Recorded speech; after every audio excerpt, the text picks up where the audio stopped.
Camera इरिटोरिया की दुनिया पर नजर डालता है, जो जंगलात, समंदरों और शहरों का खूबसूरत मंजर पेश करता है। टॉर्नल एक विश्रांत वर्ल्ड जिसे ग्रेट फेस के नाम से जाना जाता है और हर चीज को बर्फ में घेर लेता है।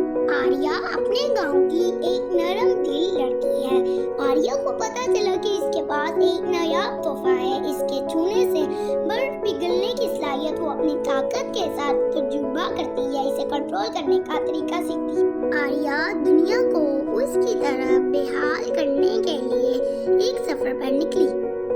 आर्या ने लीला से मुलाकात की, जो हवाओं को कंट्रोल कर सकता है, और आर्डन, जो आग को तलब कर सकता है। एक साथ वो मुंजमी शहर को तलाश करते हैं, दुनिया को दोबारा जिंदा करने का रास्ता तलाश करते हैं।